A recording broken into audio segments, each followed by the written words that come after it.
شادی کے عنوان سے یہ بات کہی تھی کہ ہر وہ بالغ بچہ جس کے پاس عقل ہو، شعور ہو، سمجھداری ہو، اس کو چاہیے کہ وہ نکاح کرے، نکاح میں تاخیر نہ کرے. یہ بات گزشتہ کہی تھی.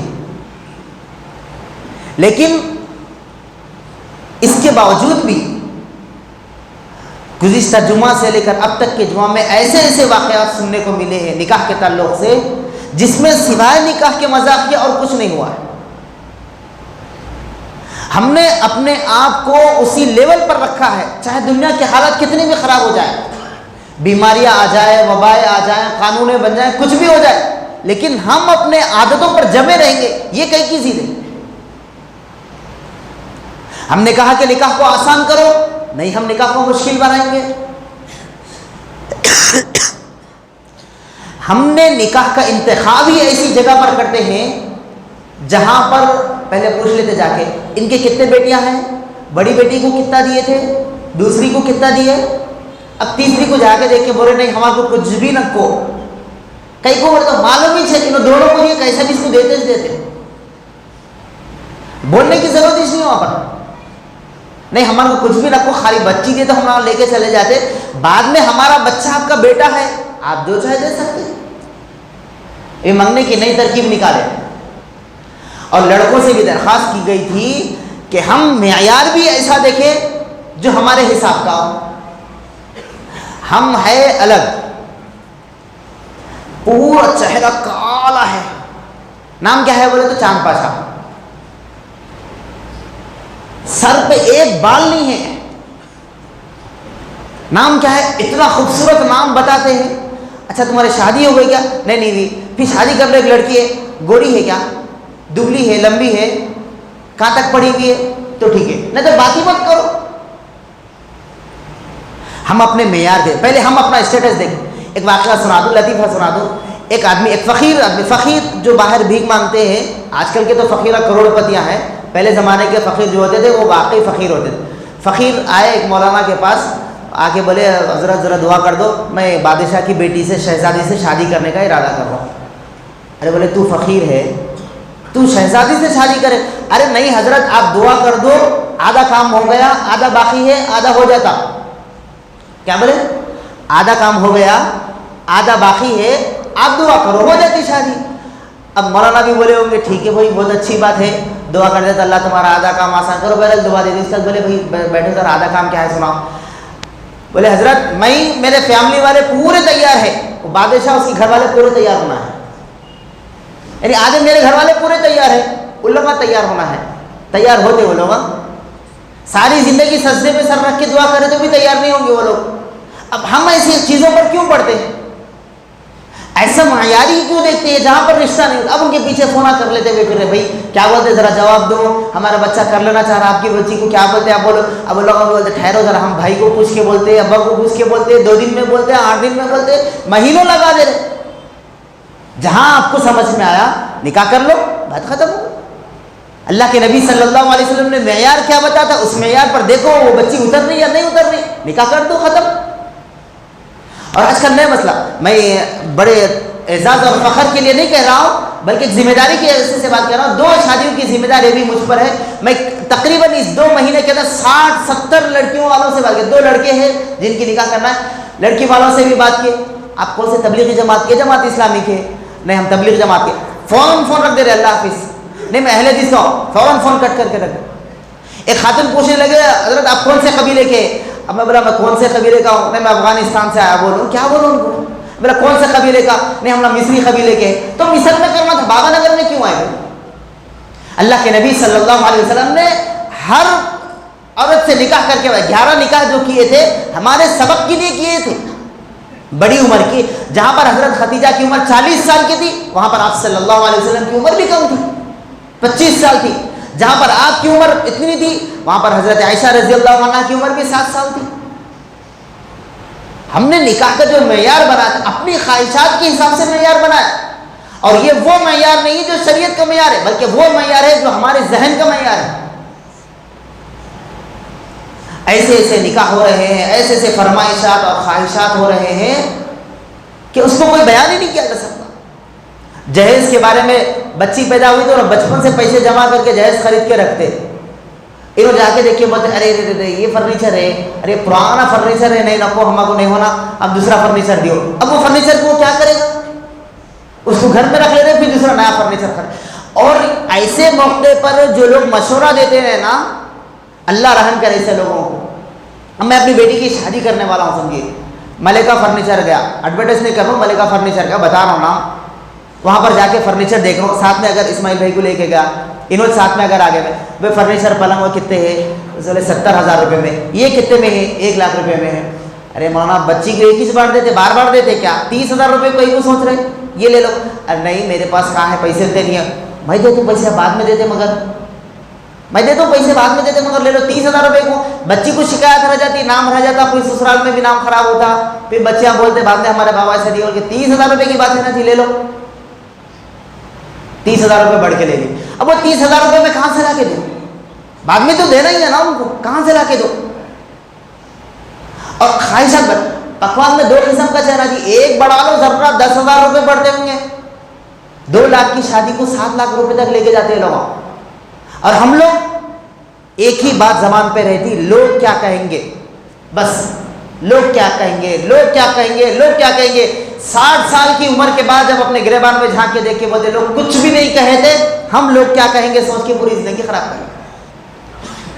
ایک صاحب شادی میں پکوان پکائے تھے، 100 قسم کا پکوان پکائے، شاید لطیفہ ہے، مجھے نہیں معلوم کہ بات کہاں تک صحیح ہے، لیکن سنا دے رہا ہوں، 100 قسم کا پکوان، اور ہر قسم کا پکوان اتنا لذیذ بنائے تھے کہ کوئی اس میں شکایت نہیں رہ سکتا تھا۔ اس کے ماہر کو دوسرے ملکوں سے بلائے، 100 قسم کا پکوان پکا دیے، لوگ آئے کھائے، پوری دعوت ہو گئی، پورے لوگ چلے گئے، سب سے پوچھے کیسا تھا پکوان؟ بھائی بہت شاندار تھا، بہت شاندار تھا۔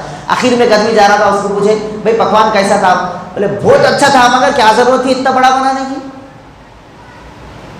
اچھا تھا مگر کیا ضرورت تھی اتنا بڑا بنانے کی؟ کیا فائدہ ہوا پھر آپ اتنا سب بنائے؟ تو یہ شادیوں میں ہو رہا ہے، میں کوئی لطیفے قصے نہیں سنا رہا، یہ ہو رہا ہے، لیکن پھر بھی ہم لوگوں کے معیار پہ جا رہے ہیں، لوگ کیا کہیں گے، لوگ کیا کہیں گے، 4 لوگ کیا کہیں گے، وہ سوچ سوچ کے لاکھوں روپے خرچہ کر کے شادی کرتے ہیں، لیکن کچھ فائدہ حاصل ہے۔ اس لیے نوجوانوں کو چاہیے کہ ہم اپنے شادیوں کو سادہ کریں، لڑکیوں پر ظلم نہ کریں، لڑکی کے ماں باپ پر ظلم نہ کریں، یہ ظلم ہوتا ہے، کوئی ماں باپ اپنی خوشی سے نہیں دیتا، یہ ظلم ہوتا ہے ان کے اوپر۔ اچھے تھے میرے الفاظ، سن کے اچھا لگا، جذبات میں بھی بولے، اچھا بولے، اچھا دکھا، گھر میں بھی عورتیں سن رہے تو خوش ہو گئے ہوں گے، لڑکیاں خوش ہو گئے ہوں گے۔ اب آگے کا سنیے، یہ شکوہ تھا، جواب شکوہ سنیے۔ یہ لڑکوں کو تو کئی سالوں سے بول رہے ہیں کہ شادی کرو، شادی کرو، یہ لڑکوں کو بولے، لڑکیوں کو کون بولے؟ لڑکیوں کی ڈیمانڈ اللہ رحم کرے، مردوں کو 1% ہے تو لڑکیوں کو 99% ڈیمانڈ ہے۔ لڑکیوں کے ڈیمانڈ بتاؤ آپ کو، 99% لڑکیوں کے ڈیمانڈ لڑکوں سے زیادہ ہے۔ اور شادی کے لیے لڑکی سے پوچھو لڑکا کیسا ہونا چاہیے، ایسا بتاتے ہیں، ایسا حلیہ بناتے ہیں، ان کے پاس کوئی فیکٹری ہے جس میں آدمی کو بنایا جائے۔ ان کا گھر ذاتی ہے، کار ہے، کون سی کار ہے، کون سی گاڑی پہ بعد میں مجھے بٹھا کر پھرائیں گے وہ؟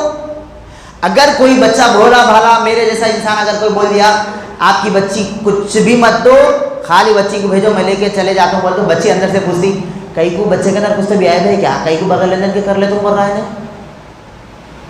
اور بولتا رہے نہیں بھائی میں مسجد نور میں سنا تھا خطیب صاحب بولے تھے جہیز دینا حرام ہے، بولے نہیں کرنا، بولے میں وہ سوچ کے کرو۔ ابا تم اتنے دیندار کب سے بنے، کچھ نہ کچھ تو تمہارے اندر خرابی ہے، تمہاری دوسری شادی ہے کیا؟ نہیں تو نہیں کیوں نہیں لینا چاہ رہے تھے؟ نہیں ہم خوشی سے دیتے، نہیں بابا خوشی سے بھی دیو نہ کو، غمی سے دیے تو بھی نہ کو، میں ارادہ کر لیا بغیر لین دین کے کر دوں، سوچ لیا میں کر دوں بس میں سے، نہیں نہ کو، معافی چاہ رہے ہیں ہم ہماری بچی کو لے دیتے آپ کو، بچی نہ کو بولی ہم نہیں دیتے آپ کو۔ بچیوں کے خواہشات بھی ایسے ہو گئے۔ ایک صاحب قصہ سنا رہے، اگر وہ صاحب یہاں پر ہے تو میں معذرت خواہ ہوں کیونکہ وہ راز میں سنائے تھے، میں عام کر دے رہا ہوں، لیکن عام اس وقت نہیں ہوتا جب تک نام نہ بتائیں۔ ان کا فرزند کی نوکری ہے، 3 لاکھ روپے ماہانہ کماتے ہیں، 3 لاکھ روپے۔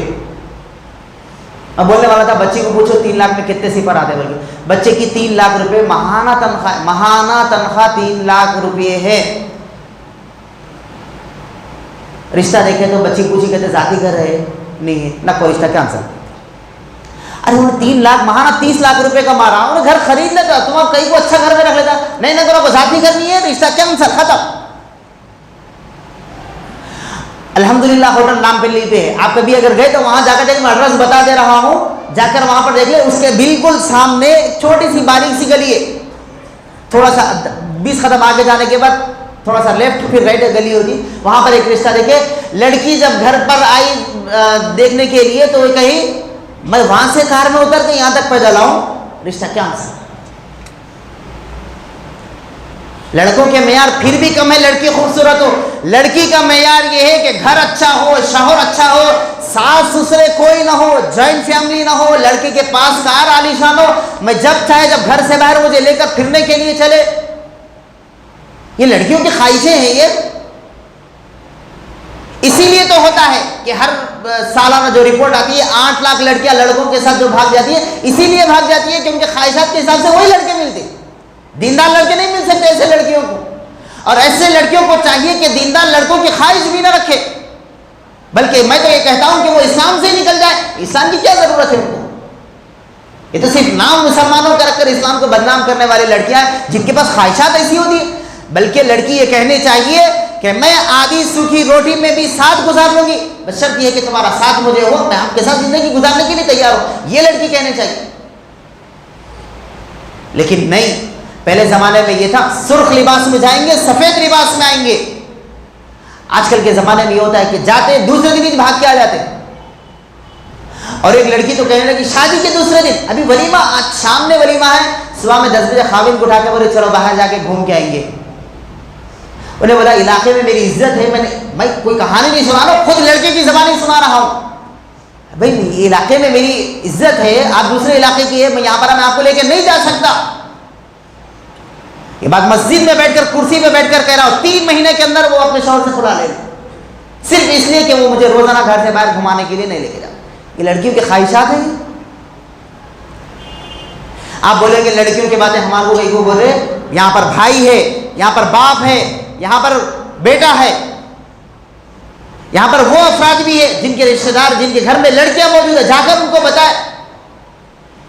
اور لڑکی پہلے ہی بول لیتی تمہارے کو رشتہ دیکھنے کی ضرورت نہیں ہے, میں دیکھ لیتی ہوں. اور پھر شادی کے بعد آپ ایک نارمل پودینہ بھی گھر کو لے کے گئے نا, ایک کام نہیں آتا تمہارے کو, میں جا کے لاتی ہوں, بلکہ جا کے لے کے آتی ہوں. آج یہ جو بازار میں عورتیں پھر رہی ہیں, اس میں عورتوں کا قصور نہیں. جہاں پر عورتوں کا قصور ہے وہاں پر مردوں کا بھی قصور. جہاں پر مردوں کا قصور ہے اس سے زیادہ عورتوں کا قصور بھی ہے. اس لیے کہ مرد آزاد بھیج دیے باہر تو وہ باہر نکل گئے, اور عورتیں اپنے شوہر کی خواہشوں کو نظر انداز کر دیے اور شوہر کو گھر کا نوکر بنا کے رکھے. جبکہ اللہ نے قرآن کریم میں فرمایا, میں نے خود میں پڑھا, الرجال قوامون علی النساء, مرد گھر کا قوام بنا کر بھیجا گیا, لیکن عورتیں شوہر پر حاوی بن کر بیٹھی ہیں. یاد رکھ لے, اللہ کے نبی صلی اللہ علیہ وسلم نے فرمایا کہ جو عورت اپنے شوہر کی نافرمان بندی ہے, جہنم کی خوشبو, جنت کی خوشبو بھی اس کو نہیں سنائی جا سکتی. جبکہ جنت کی خوشبو اگر کوئی تیز رفتار اونٹ پر بیٹھ کر, گھوڑے پر بھی بیٹھ کر جائے تو 500 مسافت کی دور تک جنت کی خوشبو آ سکتی ہے, لیکن شوہر کی نافرمان عورت جنت کی خوشبو بھی نہیں سن سکتی. وقت ہو گیا ہے. ایک واقعہ شاید گزشتہ بھی سنا, میں سنا کر اپنی بات کو ختم کر دوں کہ ایک مرتبہ ایک صحابی اپنے گھر میں بیوی سے کہے تھے کہ میں آج شام میں جلدی گھر واپس آ جاؤں گا, آپ ذرا گھر چھوڑ کر کہیں بھی باہر مت جاؤ, گھر پر رہو. جا کر گھر میں عورتوں کو سناؤ یہ قصہ. بہت بولے جی جان دو, میرے کو کیا قصہ سنا رہے تم مرد رہتے تو میں کہیں کو گھر سے باہر جاتی تھی. یہ جواب مل سکتا, لیکن وہ جواب آنے کی نوبت ہی مت, اس سے پہلے پورا قصہ سنا دو آپ. اللہ کے نبی صلی اللہ علیہ وسلم کے زمانے میں صحابی گھر میں بھی ایسے ہی نارمل بول دیا, آپ ذرا گھر پہ رہو, میں جا کے آتا ہوں. گھر کو چلے گئے, ادھر بیوی کے میکے سے اطلاع ملی کہ آپ کے والد صاحب کی طبیعت خراب ہے, آپ کے گھر پہ بلا رہے. بولے ارے نہیں, میرے شوہر تو آج ہی بولے تھے گھر سے باہر مت جاؤ, میں باہر نہیں جا سکتی. والد صاحب کی طبیعت خراب ہے, بولے میں نہیں آ سکتی, میرے شوہر کی اجازت نہیں ہے. دوسرے لوگ آ کے بولے بہت زیادہ سیریس ہو گئے, چلو بولے نہیں آ سکتی. یہاں تک کہ بولے انتقال ہو گیا, بولے انتقال ہو گیا, مر گئے باپ تو کوئی بات نہیں, میں اب جا کر اپنے والد کو زندہ تو نہیں کر سکتی, رہا اس سارے سوال کو مسئلہ میں یہاں بیٹھ کر کروں گی, لیکن اپنے خاوند کی نافرمانی نہیں کر سکتی. وہ گھر کے لوگ اللہ کے نبی صلی اللہ علیہ وسلم کے پاس آئے اور آ کر کہنے لگے اللہ کے نبی ایسا ایسا قصہ ہوا تھا, آپ اجازت دے دے جا کے لا لے. سنو اس وقت نبی نے کیا فرمایا, نبی نے فرمایا اگر کوئی خاوند اپنی بیوی کو گھر پر روکے, وقت کا نبی بھی اس کو اجازت نہیں دے سکتا کہ وہ عورت گھر سے باہر نکلے. وقت کا نبی جس کے صدقے میں پوری کائنات بنی, وہ نبی فرماتا ہے شوہر کے حکم کے سامنے نبی کا کوئی مقام نہیں. اللہ کے نبی صلی اللہ علیہ وسلم نے اجازت دینے سے منع فرما دیا, اور انتقال ہو گیا, لوگ بولے گھر سے باہر لے کے جا رہے تدفین کرنے جا رہے, بہت بری, سب کچھ کر دو میرے بغیر ہو سکتا ہے, لیکن میں اپنے شوہر کی نافرمانی نہیں کر سکتی, گھر سے باہر قدم نہیں رکھ سکتی. تدفین ہو گئی, شام میں شوہر گھر پر آئے, بلکہ الٹا یہ کہنے لگا ارے میں تو یہ تھوڑی بولا تھا کہ باپ کا انتقال ہو گئے تو بھی مت جانا, بلکہ میں تو ایسے ہی بات کہی دی تھی, اب جا سکتے تھے, میں ناراض نہیں ہو سکتا تھا. لیکن وہ بیوی کہنے لگی مجھے معلوم تھا کہ آپ ناراض نہیں ہوتے تھے, لیکن آپ کا حکم میرے سامنے تھا, آپ نے کبھی نہیں کہا تھا, آج کہہ دیا تو میں آپ کے حکم کی تعمیل کرتے ہوئے گھر پر رک گئی. بہرحال دونوں میں بات چیت ہو گئی, رات میں سے ہو گئے. اللہ کے نبی صلی اللہ علیہ وسلم خواب میں, اللہ کی طرف سے خواب میں پیغام ملا, اے عورت اگر تو جاتی بھی تھی تو نہ تیرا خاوند ناراض ہوتا تھا, نہ نبی ناراض ہوتا تھا, نہ اللہ ناراض ہوتا تھا, لیکن تو نے خاوند کے حکم کو اتنی اہمیت دی ہے. ہم نے وعدہ کر لیا ہے کہ تیرے گھر پر ہم نے لکھ دیا ہے کہ تیرے باپ کی اور تیرے گھر میں رہنے والوں کی سارے لوگوں کی ہم نے مغفرت کر. صرف ایک شوہر کے حکم کی تعمیل کی وجہ سے اس کے باپ کی بھی مغفرت ہو گئی, اس گھر میں رہنے والے لوگوں کی بھی مغفرت ہو گئی. گھر کے باہر لکھ دیا گیا, زبانی بولا نہیں گیا بلکہ لکھ دیا گیا. ہمارے گھر کی عورتوں کو جا کر سمجھائیں, بتائیں تمہارا معیار کیا ہونی چاہیے. ہم جس کالج میں بولے پہلے تربیت وہاں سے کرے, جس اسکول میں بولے اس اسکول میں پڑھے, مخلوط تعلیم سے ہم بچیوں کو روکے. جس کالج میں باپ کا حکم ہو وہاں پر بچیاں جائیں, بچیوں کا انتخاب نہیں ہونی چاہیے. جس جگہ پر باپ کا حکم ہے وہاں پر لڑکی شادی کرے, گھر سے باہر نکلنے کی اجازت نہ دے. 3 کلومیٹر کے اندر علاقے میں گھر ایسا میں جانتا ہوں جس کے گھر کے لڑکیوں کی انکوائری کے واسطے آس پاس کے لوگوں سے پوچھا گیا تو لوگ کہنے لگے اس گھر میں لڑکیاں بھی ہیں, ہم کو آج تک نہیں معلوم. لڑکیاں بڑی ہو گئی, بالغ ہو گئی, جس کی شادی کی عمر ہو گئی, پڑوسیوں کو نہیں معلوم کہ ان کے گھر میں لڑکیاں ہیں. ایسے بھی لوگ آج بھی موجود ہیں, وہ لوگ بھی موجود ہیں. وہ گھر بھی میں جانتا ہوں جس کے گھر میں لڑکیوں کو تقریباً 1.5 سال سے دیکھا جا رہا ہے, لیکن اطراف کے پورے محلے میں صرف لڑکی کے نام سے سارے لوگ جانتے ہیں کہ وہ لڑکی کیسی ہے.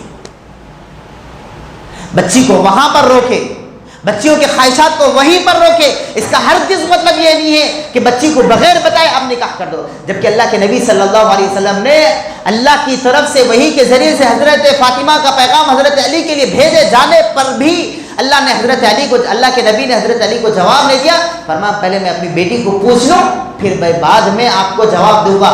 بیٹی سے جا کر پوچھے, اس کے بعد نکاح طے کیے.